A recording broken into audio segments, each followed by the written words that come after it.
A venit perioada de sărbători, de iarnă, mai ales acum când vine Revelionul și câinii noștri suferă extrem de tare din cauza petărzilor și artificiilor. Și astăzi o să vorbim cum putem să ajutăm cățelușii noștri, prietenii noștri blănoși, ca să treacă cât mai ușor peste această perioadă care este extrem de grea și de dificilă pentru ei, dar care, dacă noi nu avem grijă, lasă și multe urmări pentru ei și poate să îi afecteze extrem de tare.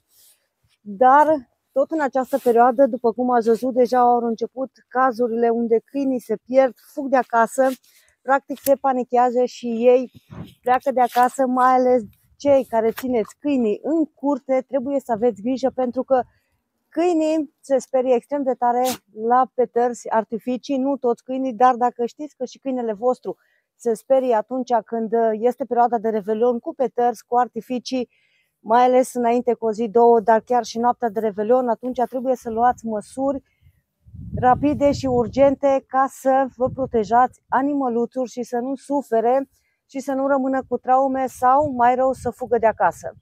Așa că astăzi am scos pentru voi cele mai importante sfaturi cum puteți să ajutați câinii în perioada asta cu petărzile. Noi avem pe Pepsi și ea se sperie foarte tare de petărzi și în același timp o să vă spun cum facem noi în noaptea de Revelion ca să treacă cu bine câinii noștri peste această perioadă. Haideți să vedem, dragi prieteni, împreună despre ce este vorba. De ce se sperie câinii în noaptea de Revelion? Câinii au un simț al mirosului mult mai bine dezvoltat decât noi oamenii. Câinii poate să simtă mult mai multe mirosuri și să simtă și mirosurile slabe pe care noi nu le simțim. La fel este și cu auzul. Câinii au un auz mult mai bine dezvoltat, ei poate să audă sunete pe care noi nu le auzim și să audă sunetele mult mai puternice decât le auzim noi. Atunci când este noaptea de Revelion și sunt petări și artificii, câinii noștri aud gălăgia pe care îi intră în panică și se sperie. La fel este și cu mirosul, pentru că acel miros de artificii și de petărzi, când se aruncă cu ele, îi lasă un miros specific pe care toți îl cunoaștem, pe câinii noștri îi sperie și intră în panică. Câinii altfel asimilează mirosurile și gălăgia față de noi oamenii. Mai ales atunci când căței noștri au avut o experiență neplăcută în trecut, unde fie i-am lăsat singuri afară, fie i-am luat de la cineva și au fost cumva traumatizați cu petărzile, acea traumă rămâne și câinii noștri încep să se panicheze și să se sperie în acea noapte de Revelion, când este o gălăgie extrem de tare, dar și lumina care este de la petărzi și de la artificii sperie la fel de tare pe câini. Cum se manifestă frica în ajunul de an nou la câini? Trebuie să știm că sunt niște semne care ni le arată câinii noștri și trebuie să fim atenți la ei, mai ales dacă noi avem de câțiva ani. Ei încep să latre, se agită foarte tare, de multe ori pur și simplu se ascund, tremură, gâfâie, de multe ori își pierd pofta de mâncare, unde poate să fie cu câteva zile după noaptea de Revelion, unde ei nu o să mai mănânce, pur și simplu își lipesc codița jos sub burtică, unde stau pur și simplu retrași și mai multe lucruri. Am pregătit pentru voi 10 lucruri cum puteți să faceți ca să feriți câinii acum în noaptea de Revelion, dar și cum puteți să îi protejați. 1. Nu lăsați câinii singuri acasă. Dacă vedeți că cățelul vostru este stresat, agitat și în această perioadă nu se simte bine, ci voi v-ați făcut planul ca să mergeți undeva să petreceți noaptea de Revelion, cel mai bine ar fi dacă țineți la animăluțul vostru să anulați toate planurile care le-ați făcut în noaptea de Revelion și să stați acasă cu cățelul vostru ca să se simtă în siguranță și să îl protejați în acel timp. Dacă în caz că nu puteți să vă anulați planurile și trebuie să plecați totuși în noaptea de Revelion, cel mai bine ar fi să găsiți pe cineva de încredere la care puteți să lăsați cățelul și, bineînțeles, cineva care cunoaște cățelul și poate să îl țină în siguranță în noaptea de Revelion. Aveți grijă, dragi prieteni, dacă în caz că stați la casă, la curte și lăsați câinele liber în curte și știți că se sperie noaptea de Revelion și pur și simplu voi stați în casă sau plecați de acasă, aveți grijă pentru că acum în acea perioadă se întâmplă cele mai multe cazuri unde câinii noștri se pierd, dispar, poate să iese afară unde se calce o mașină sau se poate întâmpla multe nenorociri, așa că aveți grijă, mai ales dacă țineți câinii în curte. 2. Rămâi acolo și fii calm pentru cățelul tău. În noaptea de Revelion, câinii noștri au nevoie de o afecțiune deosebită în această perioadă. Dacă vezi că câinele se agită în perioada asta, sau mai bine zis în noaptea de Revelion, atunci o îmbrățișare pentru a-l calma este binevenită și ajută foarte mult cățelușii noștri. Cel mai important este să rămâneți calmi și calculați în perioada asta, pentru că dacă noi ne agităm, transmitem această agitație la cățelușii noștri și îi agită mult mai tare. Ce-i, Cora? Din păcate, mulți câini nu beneficiază de o îmbrățișare și de a-i face să treacă mult mai ușor peste această perioadă. Trebuie să știm că dacă câinii noștri au nevoie de o afecțiune și de o îmbrățișare, atunci trebuie să-i o dăm. Sunt mulți câini care nu acceptă acest lucru, așa că nu trebuie să-i stresăm. Foarte important, nu trebuie să pedepsim câinii dacă vedem că ei se agită sau dacă fac ceva neobișnuit sau distrug ceva prin casă sau pur și simplu se întâmplă ceva ce nu a mai făcut el până atunci. Nu trebuie să-i pedepsim și nu trebuie să fim duri și aspri cu ei, pentru că asta cauzează multe traume pentru căței noștri. Trebuie să fim calmi și trebuie să îi învățăm și pe ei să fie calmi, să-i ajutăm să fie calmi și să fim acolo pentru ei și să-i ajutăm să treacă mult mai ușor peste această perioadă grea care este pentru ei. 3. Faceți ultima plimbare înainte de a se lăsa seara în perioada de an nou. Pentru că toți știm că atunci când se lasă seara, atunci se dă cel mai mult cu petări și cu artificii, așa că ar fi bine să facem plimbările cu cățelușii noștri înainte de a se lăsa seara și dacă avem posibilitatea să o facem într-o zonă liniștită și retrasă. Dacă noi stăm într-o zonă rezidențială, cum ar fi la sate undeva sau la oraș unde este aglomerație, dar auziți multe zgomote de la petări și artificii, atunci căutați o zonă liniștită unde puteți să vă plimbați cățelușul atunci în perioada aia când este o nebunie cu petărzile și faceți asta mai devreme decât o faceți de obicei, adică nu plimbați seara câinii, pentru că seara atunci se dă tare cu artificii. Mai sunt excepții unde și ziua, într-adevăr, dar cel mai mult este seara. Dacă aveți posibilitatea să faceți într-o zonă liniștită plimbările cu căței în această perioadă, ar fi bine să o faceți. Dacă aveți posibilitatea ca să mergeți undeva cu ei la sat unde este mult mai liniște, este momentul potrivit ca să faceți și acest lucru. Dacă aveți un cățel mic, atunci puteți să-l faceți cumva să-și facă treburile în casă ca să nu necesite scosul afară. Și dacă în caz că faceți acest lucru și totuși scoateți căței afară la plimbare, faceți plimbările mult mai scurte și căutați zone liniștite ca să nu panicăm și să nu speriem câinii. 4. Protejați spațiul unde locuiește cățelul vostru de zgomotele de exterior. Cel mai bine fi acum, în noaptea de Revelion, să protejăm câinii.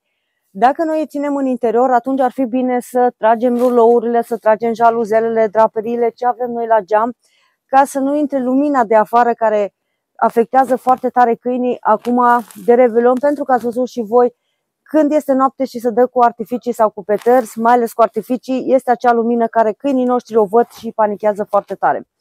Închideți geamurile și ușile și nu permiteți zgomotului de afară să intre atât de puternic în casă. Dacă nu aveți la geam o draperie sau un rulou sau o jaluzea, atunci ar fi momentul potrivit ca să acoperiți cu ceva geamul noaptea de Revelion ca să nu vadă câinii noștri lumina de afară, dar în același timp și zgomotul. Puteți să dați drumul la televizor mai tare sau pur și simplu stați cu câinii voștri ca să nu audă așa de tare zgomotul de afară și să îi protejăm în această perioadă.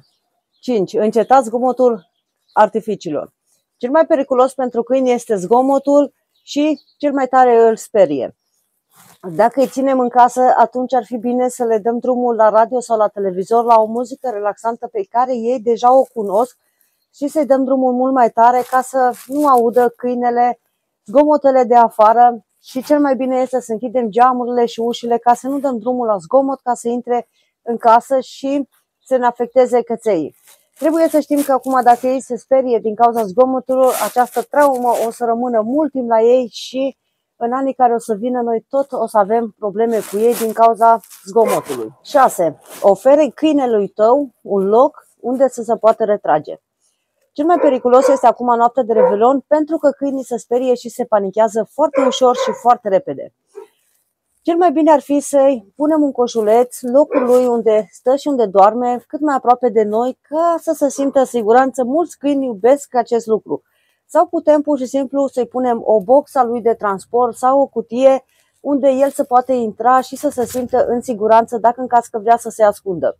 În această perioadă câinii, dacă se sperie, se ascund sau caută locuri unde poate să ascundă, să se simtă în siguranță. Dar ei și atunci sunt în panică. Cel mai bine ar fi să-i pregătim locul unde se poate retrage și să se simtă în siguranță cu câteva zile înainte de noaptea de Revelion, pentru că câinele să se poată obișnui cu ea și să-l iei ca și locul lui și să fie familiar deja cu el. 7. Distrage atenția câinelui. Dacă în noaptea de Revelion câinele tău este stresat, atunci poți să optezi pentru multe lucruri care l-ar putea ajuta, ca de exemplu poți să iei niște jucării care să capteze atenția și să îl facă fericit, sau poți să iei multe ronțenele care sunt speciale pentru câini, oase și tot felul de lucruri care ar putea să îi distragă atenția, chiar și jucării inteligente sau un covoraș pe care să pui ceva mâncare ca el să poată să lingă să-și distragă atenția. Dacă în această perioadă câinele tău vezi că nu vrea să mănânce și nu vrea să se joace, nu îl forța, pentru că nu o să faci nimic bine, doar îi faci mai mult rău, pentru că unii câini, dacă sunt stresați și agitați, o să refuze joaca, o să refuze mâncarea, așa că este bine să îl calmăm, să-l liniștim și fără să îl stresăm mai tare decât este deja el stresat. 8. Oferă-i câinelui tău multă mișcare. Înainte de Revelion ar fi bine să facem mișcări, să facem plimbările lungi cu căței noștri ca să se poată relaxa. Dacă vezi că vrei să scoți afară câinele la plimbare și vezi că cățelul nu vrea să iese sau este agitat și stresat, atunci încearcă ori să faci în altă parte plimbările unde este mult mai liniște, ori să scurtezi aceste plimbări și să le faci doar de nevoie. Dacă locuiești la apartament sau la casă, atunci ar fi bine să ții câinele în interior și să te ocupi un pic mai mult de el și să-i dai jucării interactive și orice ar putea lui să-i capteze atenția. Foarte important, dacă plimbi câinele în această perioadă sau stai undeva la bloc, plimbi câinele afară ca să-și facă nevoile, atunci dacă vezi că câinele tău nu vrea să iese afară sau vezi cu câteva zile înainte că se simte stresat și agitat, când îl plimbăm, atunci ar fi bine să rărești aceste plimbări și să le faci doar la nevoie și doar atunci când auzi liniște și când nu este agitație sau nu auzi gălăgie de la petări sau de la artificii. 9. Căutați asistență veterinară. Sunt mulți câini care în această perioadă, cu câteva zile înainte de Revelion, refuză să mănânce, refuză să se plimbe, sunt stresați, sunt agitați, sunt retrași. Mulți câini încep să tremure, să le bată foarte rapid inima, să refuze mâncarea și chiar să facă diarie. Dacă vezi că câinele tău are aceste simptome, atunci și nu te ajută niciun sfat care eu ți l-am dat mai sus sau le-ai încercat și nu te-a ajutat, atunci ar fi cazul să te duci la un medic veterinar care este specializat și să-i facă niște analize sau să îl verifice și să vadă ce este în regulă cu câinele tău și să îl ajute. Este nevoie atunci neapărat de o asistență medicală. Dacă vezi că câinele tău nu a mâncat mai cu câteva zile înainte de Revelion sau vezi că are o problemă, nu ezita, du-te la medicul veterinar. Dacă te gândești că este închis și nu știi unde să te duci la medicul veterinar, indiferent, sau medicul tău veterinar nu este acum, că sunt sărbătorile, nu are cabinetul deschis, în fiecare oraș din România, dar și din altă parte a lumii, din alte țări, există cabinete veterinare care sunt de urgență și care sunt 24 din 24 deschise, cum este și la noi în Timișoara și în multe zone. Cauți pe internet și găsești acolo și du-te de urgență cu câinele la medicul veterinar dacă vezi că are una din aceste simptome, pentru că poate să agraveze foarte tare starea și situația lui și un medic chiar l-ar ajuta foarte mult în această situație și în aceste probleme, bineînțeles. 10. Călătorește cu câinele tău. Dacă poți și ai ocazia ca să faci o călătorie scurtă în noaptea de Revelion sau cu câteva zile înainte de Revelion, într-o zonă liniștită, atunci ar fi ideal pentru cățelul tău și poți să-l iei, bineînțeles, cu tine. Fie că mergi într-un parc sau fie că mergi undeva unde este mult mai liniște sau ai pe cineva la țară la unde putea pur și simplu să te duci, atunci ar fi momentul ideal ca să faci o plimbare cu cățelul tău și dacă poți, și să-l scoți din acel mediu, mai ales dacă locuiești la oraș unde este o nebunie acum în perioada asta cu artificiile, și ar face mult bine și le-ai ajuta în același timp. Dacă locuiești undeva la casă, la fel cum locuim și noi, atunci și ții câini afară, noi ținem câini în casă și la noi este o problemă cu Pepsi, după cum știți, pentru că noi nu putem să plecăm niciunde noapte de Revelion și noi avem probleme cu Pepsi, cu cățelușa noastră Beagle. Și, bineînțeles, noi ținem în casă, mai ales acum pe perioada iernii, deși, după cum vedeți, și ne cunoaștem, noi stăm la casă, dar câinii noștri noi stăm la curte, să zic așa, dar câinii noștri stau în casă cu noi, pentru că Pepsi se agită foarte tare în această perioadă. Dacă totuși stați la casă și vedeți că sau lăsați câinii afară acum, în perioada asta de Revelion, trebuie să știm că este foarte periculos. Și înainte de a face acest lucru sau de a lăsa pur și simplu câinii afară, fără să ne gândim un pic și după aia, în următoarea zi, punem anunț pe toate grupurile că ne-au plecat căței, că sunt traumatizați câinii, că nu știu ce s-a întâmplat. Trebuie să știm, dragi prieteni, că noi răspundem de animalele noastre și noi suntem răspunzători de ceea ce se întâmplă cu animalul nostru. Știu că sună urât, dar așa este. În fiecare an de Revelion, tot timpul văd mesaje. Chiar și înainte de Revelion deja și acum am văzut unde mesaje pe grupuri, am pierdut câinele, cine mă poate ajuta, dar mai mâine și poi mâine când o să fie Revelionul și noapte de Revelion, câinii se sperie și pleacă, fug de acasă sau pur și simplu noi nu suntem atenți și nu verificăm bine curtea și câinele noastre poate să găsească un loc unde poate să iese sau pur și simplu îl ținem în lanțuri. Mai fost cazuri unde s-au spânzurat săracii căței pentru că au fost ținuți în lanț și atât de tare s-au panicat încât pur și simplu s-au omorât singuri. Trebuie să fim un pic responsabili, mai ales acum când avem animale. Dacă nu avem un spațiu unde putem să-i închidem și pur și simplu refuzăm ca le facem o băiță și să-i ținem în casă cu noi dacă tot timpul au fost afară, atunci trebuie să le facem cumva un mediu undeva afară, să se închidem undeva unde să reducem zgomotul și să facem cumva lumina de afară să nu intre noaptea de Revelion ca să-i protejeze. Așa că aveți, dragi prieteni, grijă de aceste lucruri pentru că sunt foarte periculoase pentru câinii noștri, indiferent ce câine avem, indiferent că este mare, indiferent că este mic, toți câinii se sperie la fel și pe toți câinii îi panichează foarte, foarte tare. Tot acum, după cazurile care, după cum le știți, că în fiecare an se pierd milioane de câini din întreaga lume, nu numai de la noi, din România, din întreaga lume, noaptea de Revelion, pentru că se sperie și pentru că se panichează. Chiar și asta, dacă tu ai grijă mare de câine și pur și simplu mergi seara cu el la plimbare și fără lesă, acum când este cu Revelionul, pune-i lesă și un ham sau o gardă la gât care e sigur că nu și-o poate da jos ca să fugă, pentru că și acum când mergi cu tine la plimbare se poate speria și poate să fugă unde nu te mai aude și nu te mai vede ca și stăpân și nu mai aude nimic în jurul lor. Pentru că câinii când se sperie și se panichează, ei nu mai aud nimic ce se întâmplă în jurul lor și atunci poate să fie multe accidente. Dar și multe traume sunt acum pentru că rămân câinii cu traume, rămân cu urmări și multe probleme pentru că ei se sperie și se panichează și decât să mergem la medicul veterinar după o noapte de Revelion ca să dăm o groază de bani acolo, ca să ne facem câinele bine cu tratamente, atunci mai bine avem grijă de el și îl protejăm în această perioadă.